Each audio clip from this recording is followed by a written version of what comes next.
Gospe in gospodje, običajno razumemo vesolje kot nekaj neizmerno velikega, neskončno obsežnega, nekaj, čemur kljub še tako radikalnim odkritjem in vedno novim teorijam ne pridemo do konca. Vendar se v primeru, da nekako le zadenemo ob njegov rob, vprašamo, kaj pa je onkraj tega roba? Ali je tam neki nič, ki se nadaljuje v neskončnost in v katerega se vesolje širi in širi, lahko pa tudi zgrmi v ta nič.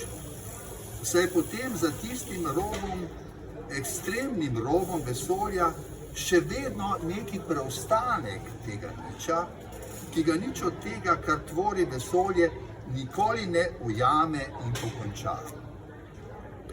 Da, lahko bi si tako razlagali resnico univerzuma, resnico, ki jo tvorijo snov, energija in prazen prostor v njegovih okvirih, a že tudi njim presežnost onega niča, ki ni nikoli odpravljena, ker vsem teorijam navkljub vedno uide.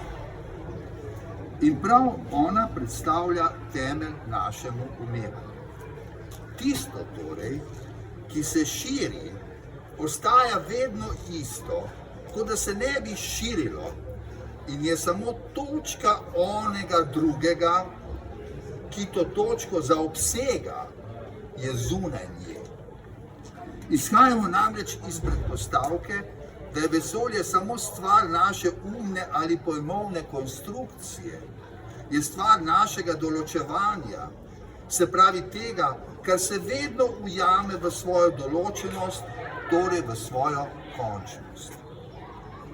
Na ravni končnega pa onemu niču nikakor ne pridemo do živega, saj je sam njegova negacija. Je konec konca. Je, ki to določenost ali končnost presega.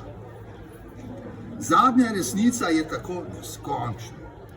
Je večna črnina, v katero nimamo pogleda, morda le tedaj, če se njej sami zahoče, da nam ponudi kako misel o sami sebi.